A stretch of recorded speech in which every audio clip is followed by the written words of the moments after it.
What's going on, guys? Read and Reflect here, back with another episode.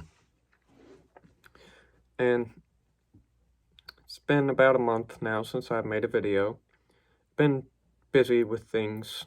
At first, I was writing. I tried to get started on a new book, which I've tried a couple of times in the past. And this one, I just wasn't happy with how I started out. And so I decided to take a break and just read quite a bit. So I read 3 books this past month. The first was Marceliad's The Sacred and Profane, and I've read some of his other stuff, and I've always loved reading him. He understands the religious function better than anyone I've encountered, and that is his domain, the study of the history and the phenomenology, psychology of religion, and its importance. And I thoroughly enjoyed that book. After that, I read Colin Wilson's The Outsider, and that too was terrific. He pretty much did a rigorous research of a type of human being who is additionally sensitive.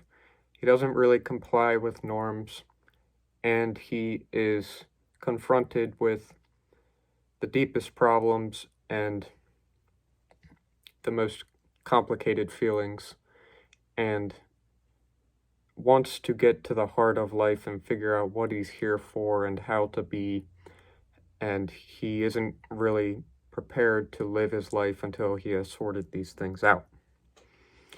And I very much identified with this type of person, and it was great to see that he could speak on so many people who have shared a similar constitution and experience of life. And he, chapter by chapter, more or less, represents the stages in the development of this type of human being, where first begins a sort of period of nihilism. And if you guys have read Jean-Paul Sartre, then you know that that is pretty much his whole game and aesthetic, is that life is colorless and human beings are essentially deceived. And, well, in face of that, he still has his dictum of commitment that you can be a free willing being and be your own person, but at the end of the day, it's all vain, really. And so that's the beginning stage, essentially, and then in the very end, he winds up talking about visionaries and mystics, and these sorts of people have always interested me a lot more than the colorless, absurdist, and boo-hoo kinds who go and sit in their corners. Because, well, I did the same thing, and it's just, why do that? I mean, this could be our only life, and so we might as well learn how better to appreciate it. Because once it's gone, well, maybe it is totally gone. But I'd say everybody ought to have their own ideas on this matter, because we can't help from forming them. What does happen when we die? We all wonder. And this book was just terrific. I like how he ended up at the Visionaries. He mentioned a French poet at one point in the book, Arthur Rimbaud, and this was a young fellow who went through a very productive period in his late teens and early 20s, wherein he wrote a bunch of poetic work. And then when he finished, it was, again, in his early 20s, he abandoned writing completely And I think he lived maybe another 20 years and became an arms dealer or something like that. And the cool thing about Rimbaud is that he, in his book Illuminations, it's prefaced by this letter that he sent to a friend where he spoke on his idea that the poet makes himself a visionary by will, where through poetic work he trains his sight or his imagination to see on a plane of grandeur and aesthetic rather than the cold, dry, nihilistic vision. And that was his idea of strength, and it was also Nietzsche's, and that was how they came to, as I said, learn to appreciate life more. And then you have other mystics like William Blake and Jacob Boehme, and they were more suited in the religious tradition, but they were also both immersed in that artistic expression. And you can also add Dostoevsky, and I don't know if I said Nietzsche to this, but he ends up at all of these characters because they too went through this initial phase of nihilism, or well, at least most of them did for sure that I know of, and yet they wound up at this phase of pomp and vitality and worship, all of them in their own right, because just to live like Sartre or his Roquentin is just, I mean, I just think it's foolish. And we have the vital forces within us, we just have to learn how to apply them such that we can live without getting too caught up in the tenacities of the intellect and just wither away and die thinking. And then the last book that I read this past month was Dostoevsky's Brothers Karamazov, and I've been reading this for a few months actually, but I've taken a couple of breaks here and there from it. And it was just so good. It was every bit as good as I expected and better. And it is said that he didn't complete the book before he died. There was still some more he wanted to add to it. Nonetheless, I thought it was complete in itself, and just, it was so good. And it is an embodiment of the very problems, the outsider problems, which Colin Wilson spoke about in his book.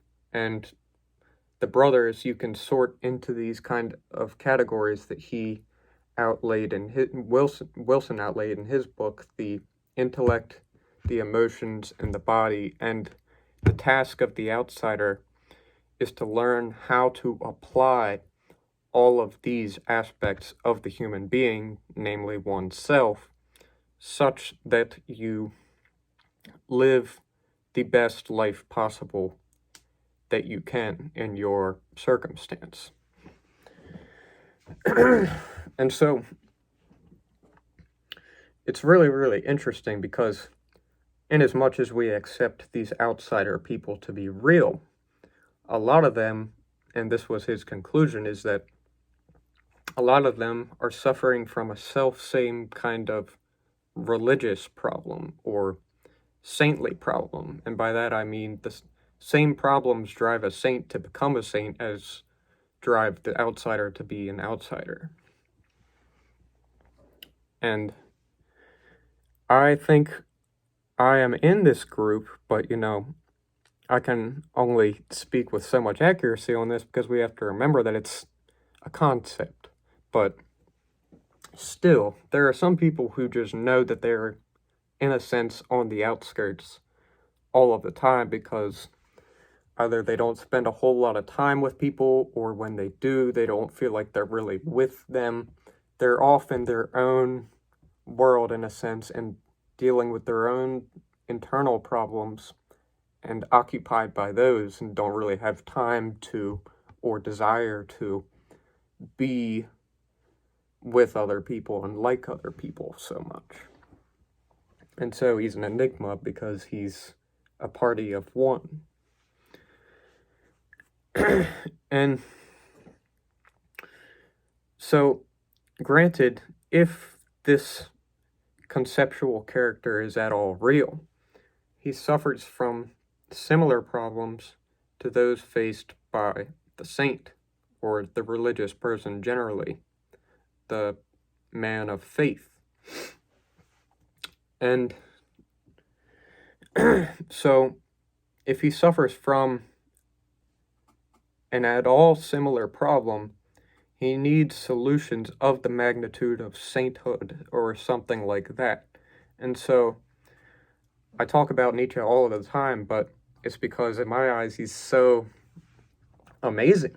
But when we just look at what he did and the way he spoke and the things he said and how he was trying to bring about the Übermensch and cultivate a higher aristocratic society of artists and intellectuals who weren't afraid to go their own way and be their own person and be the best and make people feel envious and whatever goes with that. But if we just look at his life and that he wrote in this somewhat frenetic and comical manner, I think the only way he could have done that is if he had some problem which demanded that he speak as such as he did.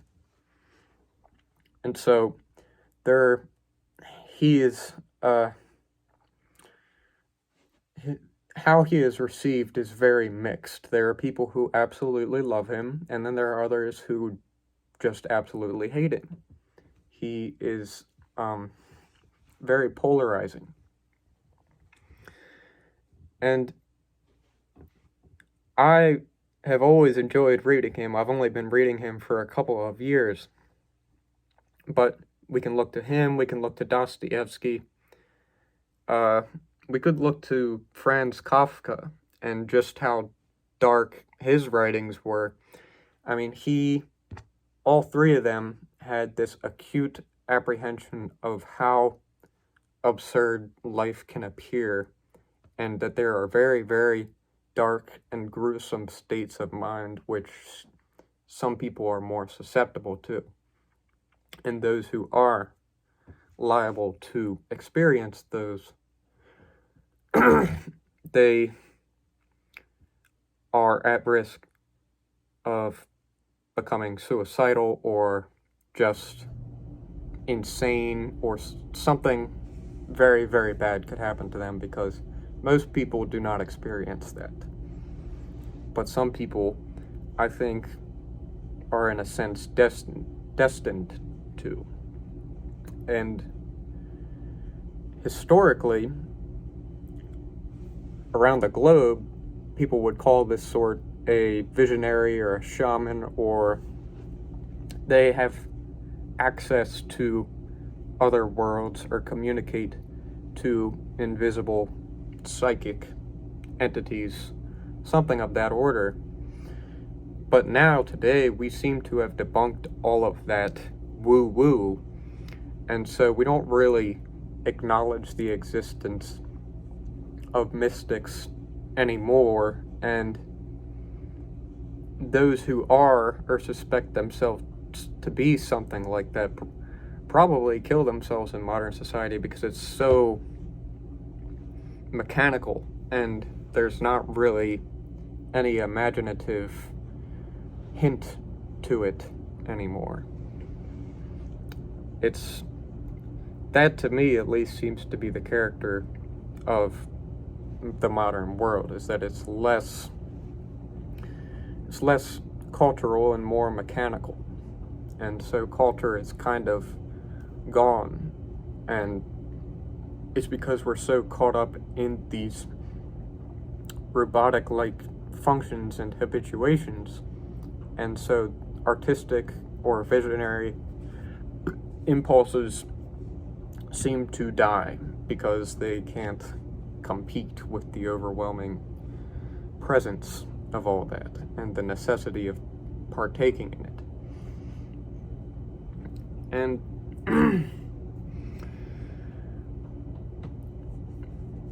religion has just always interested me very, very much, and I feel like if there are people who at all can relate to the things that I've said so far, they need some kind of religious solution, be it a religion or some kind of Nietzschean poetic undertaking or something like that, like something very extreme that most people nowadays don't seem to need. They can just look at their cell phones or watch the television or do something like that, but it doesn't work for these kinds of people.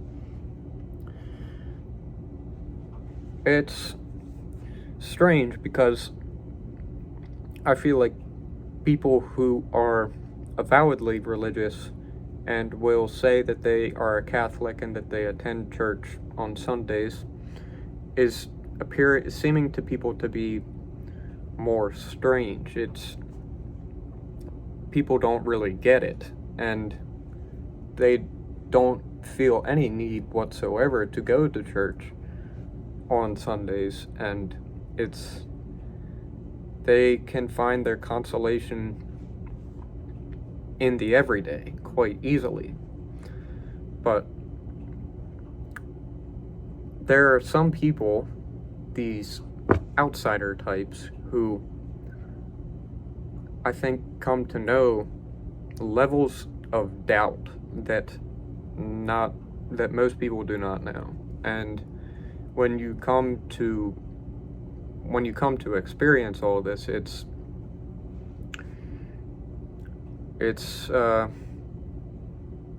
you don't realize it, but it's all distancing you from people as you are experiencing it. Because I don't know if some people are just naturally impelled to have these kinds of experiences, or if they open themselves up to them and thus get them, or if it's some kind of mixture of those things. But still, as I said, I think some people are destined to have a very unique approach to life and vision of life.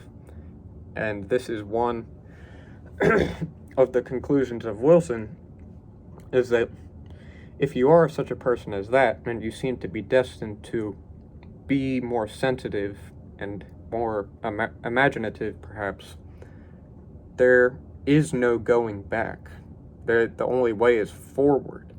And so, this is why I love how he ends with the Visionaries in his book, is that they recognize themselves as outsiders, as different. There's just something fundamentally about them, be it their nature or just their fascinations that they have somehow acquired, whatever it be, there's something to them that separates them, and they are called on this radically solitary path. And so some people, I think, really they just have to go that way because they see something that others don't, and they need to learn how to communicate it somehow. And that's my mission, and I want to, I guess, get people to try to open themselves up again to life's mystery, and how there is a kind of inner conversation, I think, that goes on in all of us. And this brings me, I wanted to talk a little bit about Aristotle's idea of the intellect, and this is something that Jung and Goethe we're interested in, as well as Leibniz, but Jung and Goethe, their opinions on this interest me a lot more. But entelexia is a Greek word that goes back to Aristotle, and he noticed that nature is peculiar in that it creates itself out of itself. And so nowadays we create cars or like machines, and these machines can perform determinate functions, and they can repeat those self-same determinate functions, but they do not grow like we do. And so the mystery is in that growth and how it occurs of itself, and how we as humans seem relatively unconscious about it. And the entelexia denotes that nature creating itself of itself, but it can also be used to indicate a point or goal to which the organism grows as it develops. And for humans, we can understand this as an ideal, and it could also be noted, to be more specific about it, as an exalted sensation, something that speaks to your whole being. And so this, I think it's an unbelievably common feeling, but I don't think most people know it. And I think that if people truly didn't have it ever, and they really didn't know it at all, they couldn't really go on.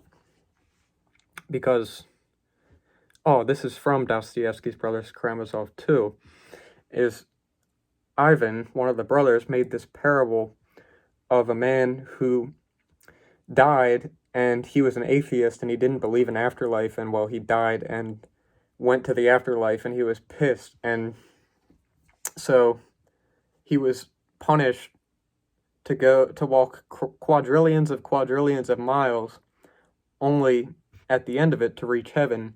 And when he did, it made all of those quadrillions of miles worth it. And if you guys get this is exactly what I'm talking about, is that there are experiences, and they can be so momentary, even, like seconds, and they just confirm your will to live. That life can produce that experience seems to justify all the rest. You can go through hell after that knowing that that still is a possibility. And this is the thing I would like to get more people to see.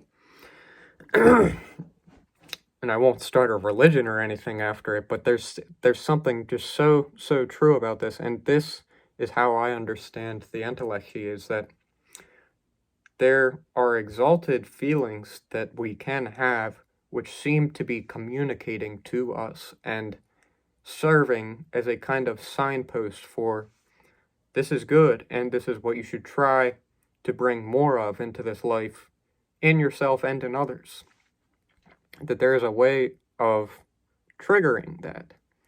And I think that high-level communication is capable of doing this, but it's a very, very lonely path to cultivating your communication and your imagination such that you can express these sorts of things. But, yeah, I'm gonna get ready to end it, but there's just something so impactful about this idea to me, and that is in a sense where Colin Wilson ends up in his book. It's in a very real sense where Dostoevsky ends up in his book, Brothers Karamazov. And it's a kind of thing that Mircea Eliade talked about in his Sacred and Profane again and again, is that in that context, he talked about how religious rites and sacraments could bring about this very thing I was just talking about. And Jung talks about how Christ was a symbol of the self, and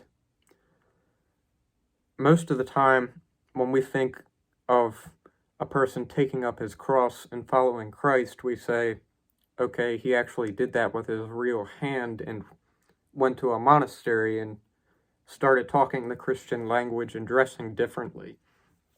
But I think the way that someone like Jung understood this is that there is something in the psyche of which Christ is an indication or sign, and that really following whatever that is following Christ. And this is the only way I can understand that. And because for whatever we take destiny to mean, or fate to mean, that there's some kind of ordained sequence of events, all of us are still, whether or not it's a true concept, destined to go our own paths. That is the real destiny, is that we are all totally alone in our own paths. And so you kind of have to listen to whatever that is that I've been speaking of so far to go on, and we can't say where it's going to lead us at all. And for some it does lead them to the monastery.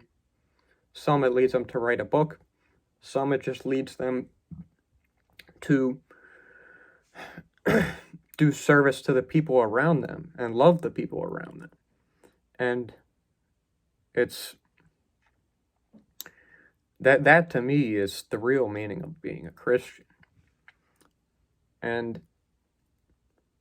yeah, I'm going to end it there, but I think there's just something that people today need to know about this, paying attention to what goes on inside you and cultivating your vision and communication, and not being ashamed to go your own road, but just going your own road and trusting.